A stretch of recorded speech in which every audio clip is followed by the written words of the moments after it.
I had it up to about to here with all this quarantine nonsense. You know who I think started all this? Carol Baskin. Mr. Phelps's class. Yeah. Good morning, juniors. I know it's been a while since you've heard my voice or seen my face, but I have missed you very much. Hopefully, you've had a good spring break and you're ready to get back to work. I know it's tough kind of transitioning back, but we're going to get through this together. So, we're going to continue on, of course, with our research. I will keep reading and working on your, giving feedback and stuff on your research proposals this week. And you'll have those, I think, by the end of the week. I'll be able to get through them all. So in the meantime, that doesn't mean that we stop, working toward our goals. So, clearly we're under a little bit of a time crunch with the amount of time we have left in school. And I'd like you to, have a really nice block of time to complete some primary research, in addition to the secondary research you've already done and any more that you still feel like you need to do. And so thinking about that, the goal is, and the assignment is by the end of this week, to have some primary research planning done. And what that means is that looks like a lot of, like the same sort of stuff that we did for, say, the music survey, where we put together rough drafts, or hopefully by the end of this week you have some pretty final drafts of what you intend to ask on your surveys, or the interview questions you intend to ask, or exactly how you're going to do observation. For most of you, the primary research planning will be, a pretty small document. It's not really worth that many points, and you won't need to do near the amount of work that you put into, say, like the lit review or the research proposal. So the research planning, or the primary research planning, is going to go a little more gently for you in that regard as far as the writing. That being said, there's a lot of thinking involved in making sure that you have it all right, so that when you go out and get your primary research, you're actually achieving what you intend to achieve. And so for that reason, I want to show you this document right here, this website on Purdue Owl. I'll post this also in your OneNote, or in the agenda, excuse me. So make sure you go and read through this. It's just a real quick refresher on like the different things that you can do with types of, or the different types of primary research that you can do. And here's a good example of those, where it explains things in a lot further detail and has you ask and reflect on some questions about, primary research that will help you with guidance through this step. Okay, so it can be a little intimidating, but hopefully you feel supported. And in support of that, I am putting together some groups right here in Microsoft Teams. And so here in a minute, I'll show you who you'll be working with as far as like a peer review group. And that means like, okay, I put together these 10 survey questions. I'm going to send them to my peer review group, and they're going to give me feedback on that and let me know like what some potential pitfalls are, or what some things that I maybe want to think about, or maybe a question that I want to add, those sorts of things. That can really help kind of, the same way that we did in class, except on a much smaller scale. That can help you solidify what it is that you're trying to find out from this primary research. And so when you go to do that, and when you post things and talk about things back and forth, I'd like you to do it in whatever group number you're in. So it'll be groups of 5, and there'll be 4 different groups, of course. But this is where I want you to kind of post all your conversations about that. And you can just do simple posts, or you can reply, that sort of thing, however it works best for you. What I'd like you to do, this is a prologue that I would normally give to you in class. Of course, that's not going to happen right now. Let me take my image off the screen here.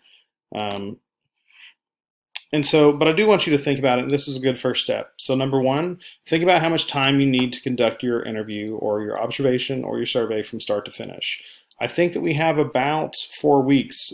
That's like weekends and everything scheduled for this, right? So we have a pretty decent amount of time. And that also being said, like you're not going to be working on this 24 hours a day. So thinking about exactly what you need to do, when you need to do it. Try to come up with like a basic timeline of what you're expecting to run into. How much time do you need to compile or analyze the answers or data that you're going to receive? It takes a lot of time to kind of put that stuff together, like we learned with the music data as well. And trying to make meaning out of that data can be a time-consuming process. So be thinking about that. What secondary research do you still need to do? Okay, so we did obviously some secondary research in order to create our lit review. All of our research up to this point has been secondary research. That doesn't mean that we're necessarily finished with it just because we finished the lit review. We still may need to go into and find some more secondary research that supports whatever it is that we're starting to understand a little better as we continue to synthesize. So think about what other kinds of research you still need to do that is not your primary research. Very quickly, thinking, and this, what do I call it? This PowerPoint, I lost my train of thought. This PowerPoint is in the handout section, no, excuse me, in the tips and tricks section in OneNote. So I'm not going to spend a whole lot of time on it. I'm just going to kind of speed through it.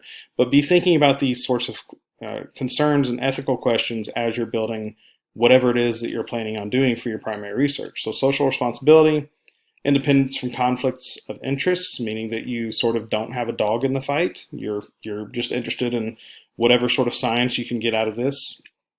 Informed consent and voluntary participation. Think about how you're going to inform your respondents, however that happens, and make sure that they know that this is all voluntary.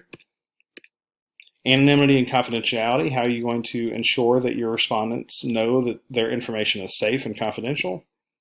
Integrity and transparency. How are you going to make sure that you're doing an honest job with the data that you have? And making sure that everybody has seen the whole process, even when that means that they see your faults. We talked about leading questions, making sure that we're being careful about those. Loaded questions, double-barreled questions, absolute questions, unclear questions, and questions with inaccurate scales.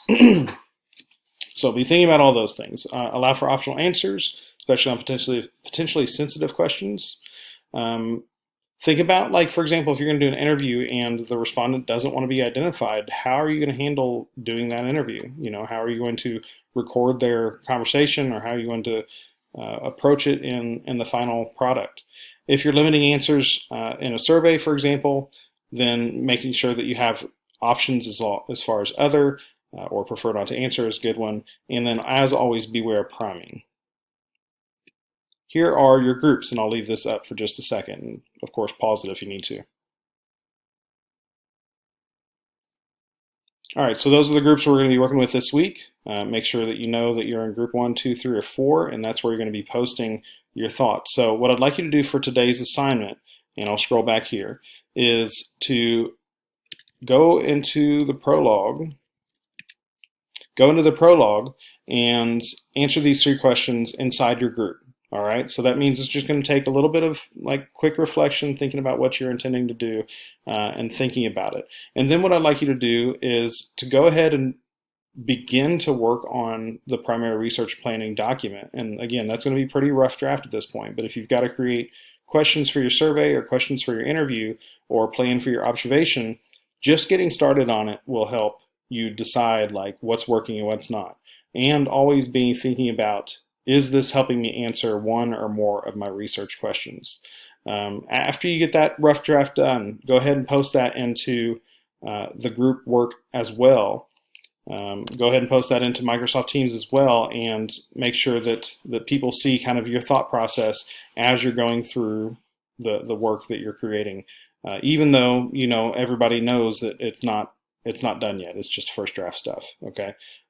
So answer the 3 questions on the prologue, put that into your group work, and then post whatever you're starting to build, even if that's just a little bit today, whatever time you have left in my class. Okay? Take care. See you tomorrow. We'll continue working on it. Bye-bye.